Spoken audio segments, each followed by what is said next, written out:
चलो मैं बताना शुरू करूं।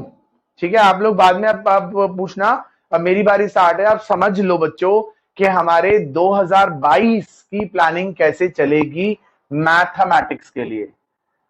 2022 सीबीएसई मैथ्स। ओके, अब सुन लेना, समझ लेना, हम क्या करेंगे, हम कब करेंगे, कैसे कैसे करेंगे। ठीक है, क्योंकि ये सुनना और समझना बहुत जरूरी है ताकि हमारी प्लानिंग डिसाइड हो पाए। तो सुनिएगा बच्चों, सबसे पहली बात, ये तो हम सबको काफी दिन पहले ही बता दिया था सीबीएसई ने कि अब हम पूरे कोर्स को दो टर्म्स में डिवाइड कर रहे हैं, टर्म 1 एंड टर्म 2। हाँ, हमें बता दिया गया था कि टर्म 1 में भी 50% कोर्स आएगा, इज ऑफ 50 मार्क्स। टर्म 2 में भी 50% कोर्स आएगा एंड इज ऑफ 50 मार्क्स। ठीक है, ऑल्दो ये 50 marks consist of internals as well, इसमें इंटरनल्स भी हैं, आपके असाइनमेंट्स भी हैं, स्कूल एग्जामिनेशन पेपर्स भी हैं, सब कुछ है। तो वो वाला 50 मार्क्स, 50 मार्क्स एक बात। दूसरा ये भी बता दिया गया था कि हमारा टर्म 1 का जो पेपर है वो 90 मिनट्स मतलब 1.5 आवर का रहेगा और पूरा एमसीक्यू बेस्ड रहेगा। टर्म 2 का पेपर ये 2 आवर का रहेगा और ये सब्जेक्टिव प्लस ऑब्जेक्टिव रहेगा। ठीक है, आप सुनो, सीबीएसई ने हमें ये तो बता दिया था कि हमारा पहले पेपर में जो कोर्स आएगा वो दूसरे पेपर में नहीं आएगा। सबसे पहली बात, सबसे अच्छी चीज जो इस साल के लिए तुम्हारे लिए है, वैसे तो 10th का मैथ्स बच्चों वैसे ही बहुत आसान है। मैंने आपको शुरू में स्टार्टिंग में ही बताया था कि 10th के मैथ्स को हम पूरे साल में ही 3 से 4 बार कर चुके होंगे। ठीक, लेकिन अब ये और उसमें कर दिया कि आधा ही कोर्स आएगा, आधा दोबारा नहीं आएगा। ये तो गोल्डन ईयर है आप लोगों के लिए इस साल अपने आप को साबित करने का कि हम लोग कहाँ स्टैंड कर रहे हैं। मतलब इस साल ना देखो, ये तो कंफर्म है कि 100 में से 100 तो आएंगे ही आएंगे। ठीक है, बस हमें ये देखना है कि कहीं 2-4 ज्यादा ना आ जाए, हमारे 100 में से 103 या 104 ना आ जाए, ये हमें थोड़ा प्रिपेयर करना है। ओके, 100 में से 100 तो आने ही चाहिए इस साल बच्चों। इसमें तो कोई अब वो ये रह ही नहीं गया कि सर मैं 98 लाके खुश हो जाऊंगा, ना जी ना, पूरे 100। ठीक है, क्योंकि कोर्स ही आधा आधा है। पहली बात तो कोर्स इतना सा, उसके भी 2 टुकड़े कर दिए, अब तो क्या ही मिल रहा है हमें।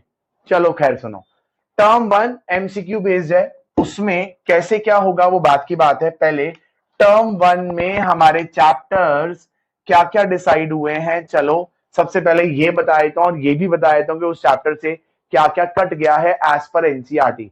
तो टर्म 1 के लिए सबसे पहला चैप्टर जो हमारा डिसाइडेड है that is real number. Real number में जो सबसे भयानक चीज लोगों को लगती थी और वो थी Euclid division lemma. Remember, first exercise चक्कर आ रहे होते थे, सॉरी क्या लंबा सा काम कर रहे हैं, एचएफ एलसीएम तो गली का बच्चा भी निकाल देगा, ये क्यों करा रहे हैं हमें। कट गया बच्चों। ठीक, यूक्लिड कट, तो मतलब फर्स्ट एक्सरसाइज एक्सरसाइज 1.1 कट गई है, ये पूरी नहीं करनी। साथ ही साथ जो आपने इतने लंबे लंबे पूरे चैप्टर में ना हमने दो ही चीजें इंपॉर्टेंट मार्क करी थी। मतलब ये एक वो चैप्टर है जिसमें से इंपॉर्टेंट चीजें कही हैं। पूरे चैप्टर में से दो ही चीजें पेपर में आती थी, या तो फर्स्ट एक्सरसाइज या वो इरेशनल प्रूव करने वाले क्वेश्चन, याद है, गंदे गंदे वो पूरे पूरे ऐसे लर्न कर रखे थे। कट गए बच्चों। 1.1 कुर्बान, 1.3 कुर्बान, चैप्टर में कुछ बचा ही नहीं है। तो रियल नंबर फ्री के मार्क्स। अब रियल नंबर चैप्टर के आगे एनसीईआरटी में रिवाइज होगी ना, उसके आगे लिखा होगा लूट लो नंबर। ठीक है, क्योंकि ये तो फ्री के मार्क्स हैं बच्चों। ठीक, पांडे को अभी से कोई पूछना स्टार्ट कर दिया। पांडे सर, वो जो आपसे अभी कल पूछा था वो मिनिमम वाला और वो जो मैक्सिमम है वो भी कट गया, वो 1.1 में तो था। हाँ, वो मजा आ गया। मजा आ गया। पॉलिनोमियल दूसरा चैप्टर हमारे लिए फर्स्ट कोर्स में है, पॉलिनोमियल। और पॉलिनोमियल से हमारी थर्ड एक्सरसाइज बच्चों, जिसमें आप लोग लॉन्ग डिवीजन कर रहे थे ना बेसिकली, वो थर्ड एक्सरसाइज पूरी कट गई है। वैसे तो वो लॉन्ग डिवीजन कर लेना इतनी बड़ी डील थी नहीं। और बाकी जो पॉली में था, माहिर माहिर बेटा, बाकी जो पॉली में था ना, यहाँ देख ले। ठीक है, वो सारा का सारा काम ऑलरेडी हम क्वाड्रेटिक इक्वेशन में भी कर रहे थे। तो हमारा 2.3 पॉली से लगभग लगभग पूरा कट गया है। देन वी हैव, इसके अलावा तीसरा चैप्टर जो हमारा है वो है लीनियर इक्वेशन। एज एक्सपेक्टेड, जैसा मैंने आपको पहले भी कहा था, लीनियर इक्वेशन से सिर्फ एक मेथड है with the name of cross multiplication जो हमेशा कटता है। और वो ही कटा है इस बार भी, क्रॉस मल्टीप्लीकेशन।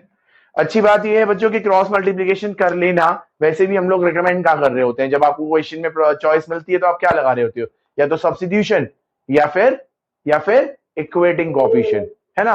क्रॉस मल्टीप्लीकेशन हम वैसे भी नहीं लगा रहे होते हैं, लेकिन हाँ ऑफिशियली भी कट गया है, तो एक्सरसाइज वाइज कुछ नहीं कटा है। क्वेश्चन तो क्रॉस मल्टीप्लीकेशन वाले आ सकते हैं, लेकिन क्रॉस मल्टीप्लीकेशन मेथड नहीं लिखा होगा, वो मेथड कोई भी हो सकता है, तो इसमें कोई एक्सरसाइज का नाम नहीं दे पाऊंगा, तो इसके एक्सरसाइज छोड़ देते हैं। इसके बाद then we have coordinate geometry.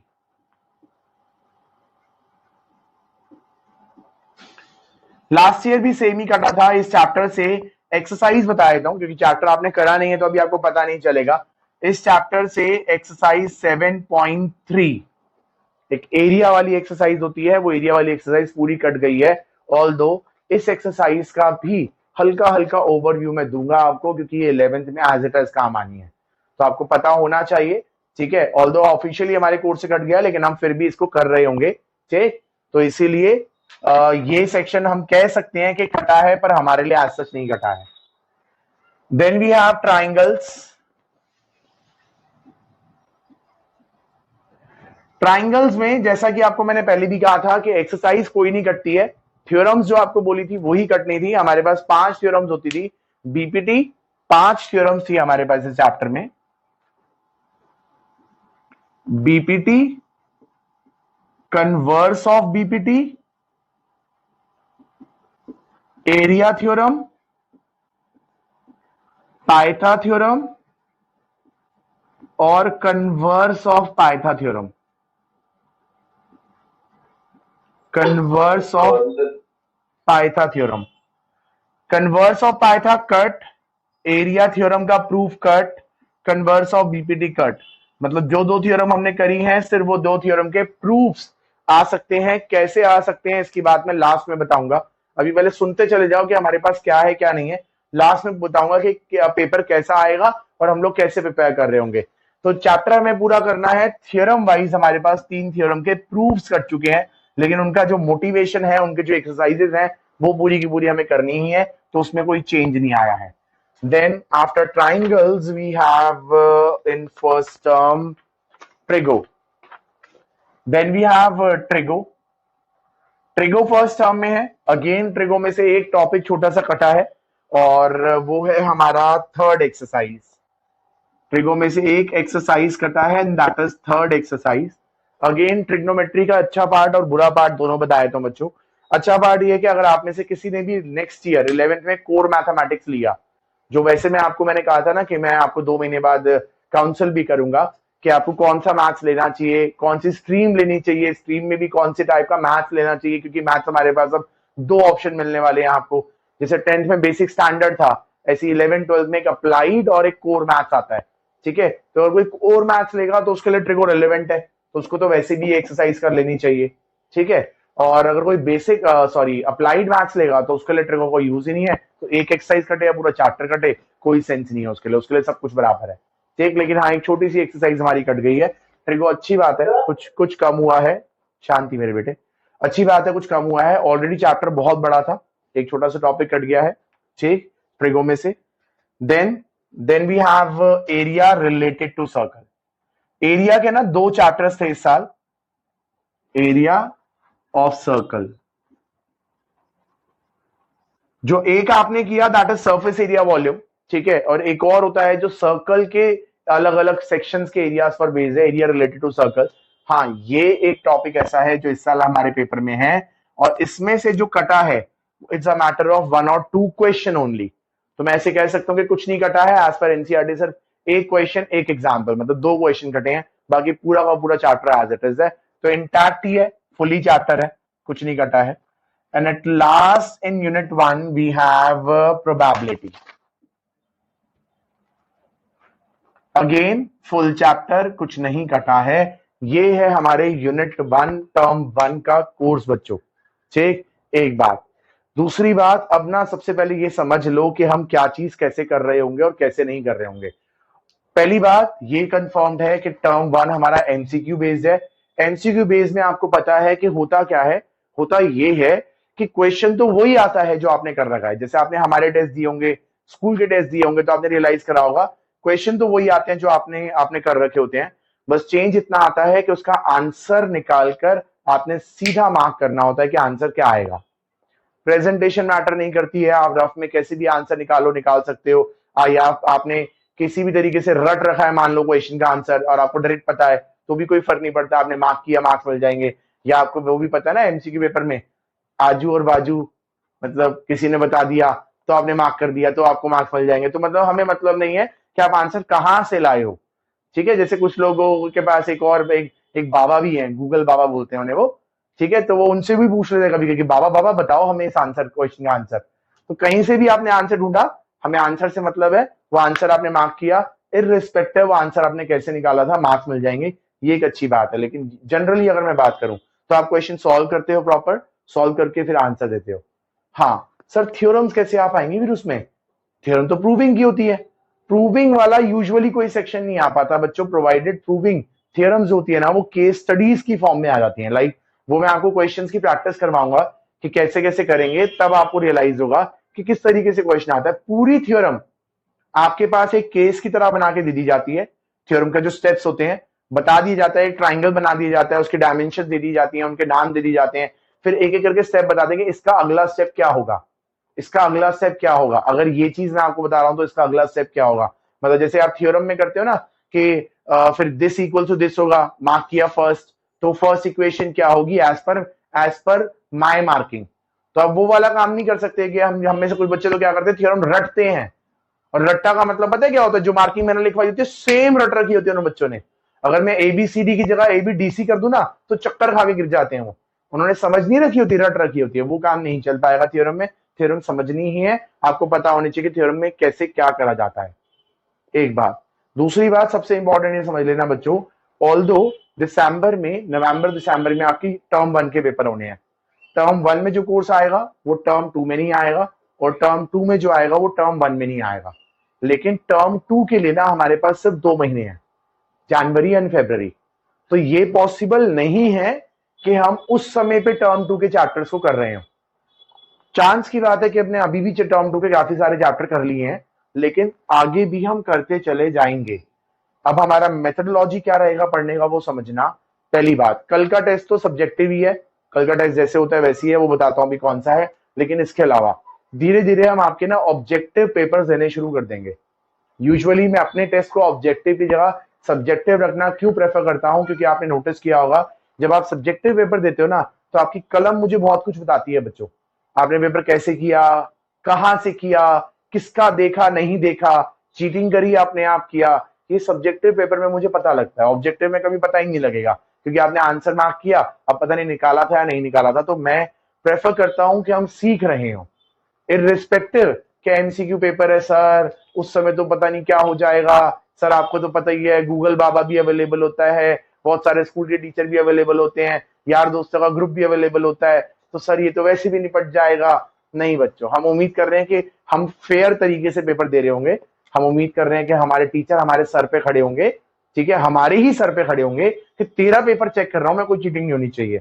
तो उस केस में जब हम जेन्युइनली दे रहे हैं तो हमें क्वेश्चन सॉल्व करने पड़ेंगे, तो हमें आने सारे चैप्टर्स चाहिए। ठीक, तो मैंने क्या बताया, मैंने कहा ना हम कोर्स करते चले जाएंगे।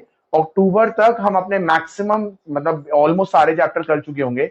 अक्टूबर तक मैक्सिमम मतलब टर्म 1 के जो सारे चैप्टर्स की हम एडिशनल बुक भी कर चुके होंगे, ठीक है। टर्म 2 के भी काफी चैप्टर्स की कर चुके होंगे। टर्म 2 की जो हमें एक्स्ट्रा मतलब टर्म 2 का जो बहुत डिटेल में पढ़ने का काम है वो कुछ बचा के रखेंगे सिर्फ जनवरी के लिए, क्योंकि हमें दोनों एग्जाम से एक एक महीना पहले टाइम चाहिए उस पेपर को थॉरली प्रैक्टिस करने का। जैसे अगर दिसंबर में हमारा एमसीक्यू पेपर है तो नवंबर का पूरा मंथ हम डेडिकेट करेंगे जिसमें हम सिर्फ एमसीक्यू की टेस्ट सीरीज दे रहे होंगे, एमसीक्यू बेस्ड टेस्ट सीरीज दे रहे होंगे, समझ रहे हो, ताकि हम टेस्ट सीरीज की प्रैक्टिस कर लें कि अच्छा पेपर कैसे आएगा, हम पूरे रेडी रहें। ऐसे ही सेम काम हम जब सब्जेक्टिव पेपर टर्म 2 का आएगा तो फरवरी में टेस्ट सीरीज कर रहे होंगे। जो टेस्ट सीरीज हमारे साल ईयर एंड में एक साथ रखते थे, अब उस टेस्ट सीरीज के भी 2 टुकड़े कर देंगे, एक in the month of November और एक in the month of February, समझे। तो फेब के टाइम पे हमें रिवीजन करनी है मेजर, नवंबर के टाइम पे रिवीजन करनी है हमें टर्म 1 की मेजर, तो नवंबर से पहले पहले, इसलिए क्योंकि हमारे पास एक महीने में टर्म 2 का कोर्स नहीं कर सकते हम सारा का सारा जान में, तो इसलिए वो सारा हम पहले रेडी करके चुके होंगे। हाँ, उस समय रिवाइज कर रहे होंगे। हाँ, उसको बीच में 2 से 3 महीने के लिए छोड़ देंगे, अक्टूबर मिड से लेके दिसंबर एंड तक हम छोड़ देंगे उसको टच नहीं कर रहे होंगे, लेकिन जब जनवरी में कर रहे होंगे तो याद तो आएगा ना कि हमने क्या किया था, तो तब उसे रिवाइज कर रहे होंगे। Got it? आता है समझ? हाँ, तो इसमें क्या कटा है ये एक बार लिख लेना। अब बताओ लक्ष्य क्या कह रहे थे आप? अच्छा, हैंड रेज है भाई। हाँ पांडे जी। सर हाँ, वो 2.4 लगेगा मतलब एक दो क्वेश्चंस करने वाले हैं उसमें, क्यूबिक वाले करने हैं आपको बेसिकली। माहिर, यस सर। सर सर्कुलर में जो आया था उसमें लिखा था कि जो ये टर्म 1 वाले होंगे ये स्कूल में होंगे मोस्ट लाइकली नहीं, स्कूल में ही होंगे। पेपर सीबीएसई सेट करेगा, पर आपके स्कूल में एग्जाम्स होंगे वाले, और उसमें सेंटर पड़ेगा आपका। माहिर, हाँ हाँ डिलीट का बोला था ना, बट कुछ तो डिलीट ही नहीं हुआ। हाँ, 30% डिलीशन फॉर्मेलिटी वाला ही होता है, ठीक है, ऐसा कोई बहुत ज्यादा डिलीशन नहीं होता है उसमें, ठीक है। वो लास्ट ईयर भी मैंने बताया था कि 30% डिलीशन का मतलब सच कोई डिलीट नहीं हुआ है। ज्यादातर वो टॉपिक डिलीट करे जाते हैं जो पेपर में वैसे ही बहुत कम आते हैं, बहुत रेयर आने वाले टॉपिक्स को उड़ा देते हैं, ठीक है। और उनमें से भी क्या है, कुछ टॉपिक्स ऐसे हैं जो मैं आगे की क्लासेस में काम आते हैं, तो मैं तो वैसे भी करवा देता हूँ कि आगे काम आने हैं, चाहे याद रहे ना रहे, पर बैक ऑफ माइंड में पड़े रहे तो कर लो। तो हमारे लिए मैं ऐसे कह सकता हूँ कि कोर्स जो है ना वो मात्र 5 से 10% ही कटा है, बाकी सारा तो करना ही था। किसमें?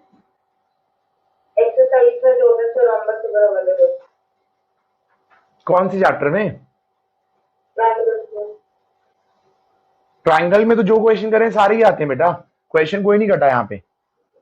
नहीं, जैसे क्वेश्चन आता है कि प्रूफ दैट जो भी क्वेश्चन है वो सारे आते हैं। एमसीक्यू में कैसे आते हैं वो आपको बाय द टाइम समझ आ जाएगा, पर सारे क्वेश्चन आएंगे, प्रूविंग में हो, सॉल्विंग में हो, सारे क्वेश्चंस। ओके, अब टर्म 2 की बात कर लेते हैं, जिसका पेपर सब्जेक्टिव ऑब्जेक्टिव दोनों आना है उसमें। हाँ जी, थर्ड एक्सरसाइज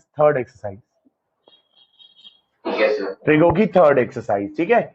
चलो टर्म 2 के चैप्टर्स को भी डिस्कस कर लेते हैं, और मैं आपको बता देता हूं टर्म 2 में क्या कटा है और क्या नहीं कटा है बच्चों। तो टर्म 2 में सबसे पहला चैप्टर जो कोर्स में है वो है क्वाड्रेटिक इक्वेशन। क्वाड्रेटिक इक्वेशन से आपको याद होगा एक पूरी क्लास लगा के हमने एक टॉपिक किया था with the name of completing the square. करते हुए भी मैंने बताया था कि 99% चांसेस है कटेगा ही कटेगा, क्योंकि ऑलमोस्ट हर साल वैसे भी कट जाता है। तो कंप्लीटिंग द स्क्वायर कटना था, कंप्लीटिंग द स्क्वायर ही कटा है और कुछ नहीं कटा है। तो एक मेथड कटा है कंप्लीटिंग द स्क्वायर, कोई एक्सरसाइज नहीं कटा है। तो कंप्लीटिंग द स्क्वायर वाले जो क्वेश्चन थे वो वैसे भी आ सकते हैं, पर दूसरे मेथड से आप सॉल्व कर लेंगे, या तो डी से या किसी और मेथड स्प्लिटिंग से, व्हाटएवर। तो first is quadratic equation, then we have AP arithmetic progression. इसमें सिर्फ एक चीज कटी है और वो है वर्ड प्रॉब्लम ऑफ सम वाले फॉर्मूले पर बेस वर्ड प्रॉब्लम है, क्योंकि ये एक्सरसाइज नहीं है, ये कुछ स्पेसिफिक क्वेश्चंस हैं। तो जब चैप्टर कर रहे होंगे तब बताऊंगा कि सम वाले वर्ड प्रॉब्लम है कौन से। तो सम वाली एक्सरसाइज के वर्ड प्रॉब्लम कटे हैं, बाकी सारा का सारा हमारे पास एपी में भी है, ठीक। देन वी हैव सर्कल्स,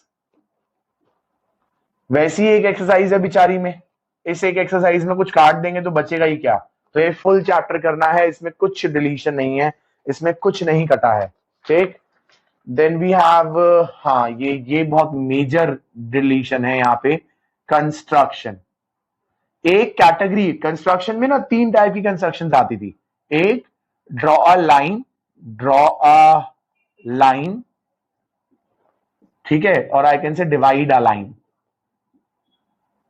दूसरा ड्रॉ अ सिमिलर ट्राइंगल, और तीसरा टैंजेंट्स ड्रॉ करने का। 90% ऑफ टाइम ना पेपर में सिमिलर ट्राइंगल ही आता था, और इस बार वो ही कट गया। तो आई कैन से जो हमारी एक्सरसाइज 1 है, ठीक है, वो लगभग लगभग इस चैप्टर से कट गई है। उस एक्सरसाइज 1 के स्टार्टिंग के 1 या 2 क्वेश्चन है मेरे ख्याल से जो लाइन टू डिवाइड करने के, बस वो करने हैं, बाकी पूरा कट गया। तो ये एक मेजर डिलीशन है जो पेपर में ऑलमोस्ट हमेशा आता था और अब नहीं आ रहा है। अब ये 2 छोटे छोटे टॉपिक बचे हैं।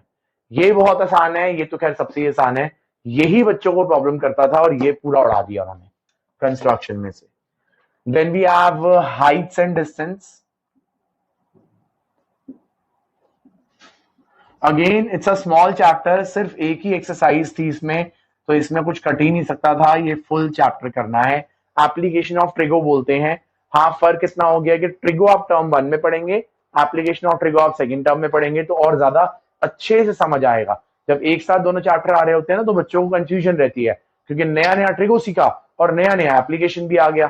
तो अब एक टर्म जितना गैप आएगा तो बेटर अंडरस्टैंड कर पाओगे, रिटेन कर पाओगे। तो ये चैप्टर भी पूरा करना है। Then we have surface area and volume, जो आप लोग तो कर चुके हैं, तो आप लोग को तो पता ही होगा कि सरफेस एरिया वॉल्यूम में से हमारा फ्रस्टम ऑफ अ कोन कटा है। फ्रस्टम ऑफ कोन या उससे रिलेटेड जितने भी क्वेश्चन है सारे कट गए हैं। That means exercise fourth exercise पूरी कट गई है सरफेस एरिया में से। यूजलेस भी थी, frustum of a cone paper में वैसे भी बहुत कम आता है, बहुत कम। तो मैंने कहा ना कि सीबीएसई चालाक है। 10th का कोर्स क्योंकि छोटा है बच्चों, इसमें 30% काट देंगे ना, अगर ऑफिशियल 30% काट देंगे मतलब आने वाले टॉपिक में से, तो बचेगा ही नहीं चैप्टर कोर्स के अंदर कुछ भी। तो उन्होंने वो सारे टॉपिक्स काटे हैं जो बहुत कम कम पेपर में आते थे। ठीक, सरफेस एरिया के बाद वी हैव स्टैटिस्टिक्स। इसमें से एक मेथड कटा है, मीन कैलकुलेट करते टाइम आप 3 मेथड करते थे, direct, assumed mean and step deviation। Step deviation cut गया बच्चों। भगवान का शुक्र है कि हमने पहले ही ये चैप्टर कर लिया, क्योंकि कट जाता ना तो आप लोगों का पढ़ने का मन नहीं करता। और स्टेप डेविएशन पढ़ लिया ना बच्चों, ये 11th की स्टैट्स में रज के काम आएगा। और 11th में स्टैटिस्टिक्स अगर किसी ने कॉमर्स लिया ना तो उसके पास बहुत ज्यादा है, मैथ्स में और इको में मिला के। तो इसीलिए स्टैटिस्टिक्स में ये टॉपिक करना ही था स्टेप डिवीजन का। अच्छा है आपको पता है, ऑफिशियली पेपर से कट गया है, कोई दिक्कत नहीं है, हम ये मेथड यूज नहीं करेंगे। मेथड हमें तीनों के तीनों आते हैं। प्लस ओजीव कट गया, ओजीव डिलीटेड है। तो एक पूरी एक्सरसाइज कटी है और एक टॉपिक कटा है, तो इसमें 4th एक्सरसाइज, जो 4th एक्सरसाइज है वो पूरी कट गई है। हाँ, यहां से मेथड कटा है तो क्वेश्चंस नहीं काट सकते हम, इसके क्वेश्चन सारे करने हैं पर बाकी दूसरे 2 मेथड से करने हैं। ठीक, तो ये है हमारे कोर्स का टर्म 2 का पार्ट। तो अब समझ आता है टर्म 2 में क्या कटा है क्या नहीं कटा है। तो छोटी छोटी चीजें ही कटी हैं सारी की सारी, ये पेपर में नहीं आती थी, ये पेपर में नहीं आती थी, ये बस छोड़ दिया जाए तो बाकी कुछ भी ऐसा नहीं था जो पेपर में बहुत ज्यादा आता है। Step deviation is a method, method के अलावा कोई और मेथड करना है वो तो बात एक ही हो गई है। वो जी पेपर में बहुत कम आता था, तो सारे वो टॉपिक हटाए हैं जो पेपर में कम दिए जाते थे, ज्यादातर वो छोड़ दिया है जो पेपर में आता है। क्लियर? तो फटाफट से इसे भी कॉपी कर लो, फिर चलते हैं पढ़ाई करने पे आगे। लक्ष्य, नेक्स्ट क्लास मिलते हैं। Goodbye, have a nice day. Sir, हाँ जी भाई।